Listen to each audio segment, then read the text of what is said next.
share it with parents or future parents like myself if I ever get, have twins.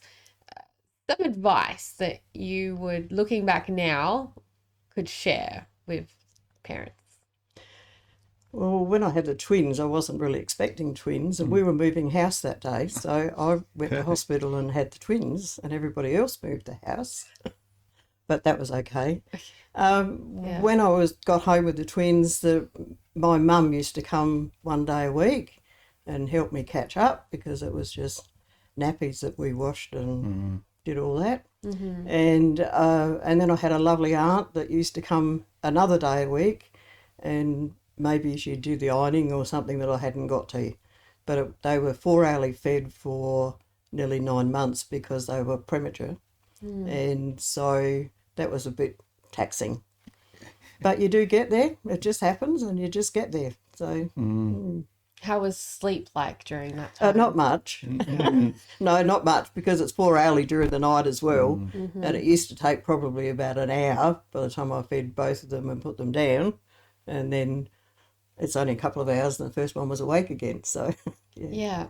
And was it hard for you to sleep because the children were premature and you were afraid something might happen? Or? Yes, yeah. I think you're on the go the whole time. I found motherhood really lovely. I thoroughly enjoyed it all, even though I was tired and busy. My husband was around a little bit because he did shift work, and so sometimes he was home to be helpful and sometimes he wasn't. So you just have to get on with it.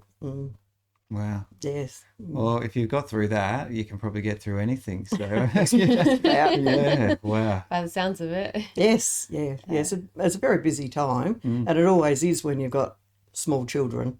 Like I had 3 under 3, so it keeps you busy. Right. So imagine the next few years, the family consumed a lot of the children. Yes. Plenty of your time. Yeah. Yes. Yeah. I didn't work during those times. And when the children, Darren was almost 5 and the twins were about 2.5, we moved to Myala. My husband got work in Myala and we moved up there, moved the family up there. So. Was that quite isolating, being far away from your I found it really hard because it's sort of like mum's not there anymore, aunt's not there anymore to help. But by that time the kids were pretty self-sufficient, like they were growing up a little bit. So. That sounds like you'd gone from having all these people around you all the time to then like nothing. Yes, yeah. Who was there for you during those times? Neighbours.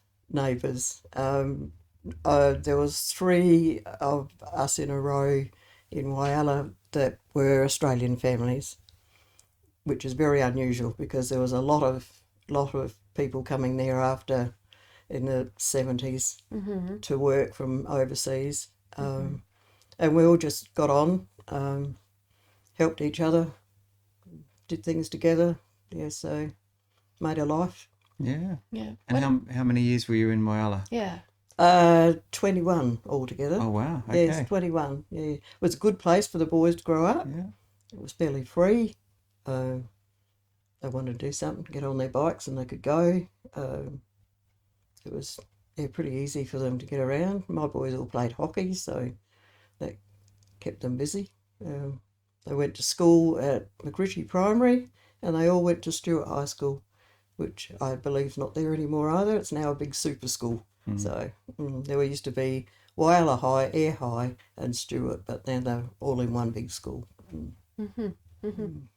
That's a really big chunk of time to spend somewhere. You must have definitely formed some really good relationships. I did, and I started work. Like once the kids went to school, once the twinnies were off to school, I got some part-time work and I started working, so that keeps you going as well. How did that feel, being able to go back into the workforce again? It was lovely. I enjoyed it. I've always enjoyed working in all the jobs that I've had, so and all the future ones from there. So no, it was good.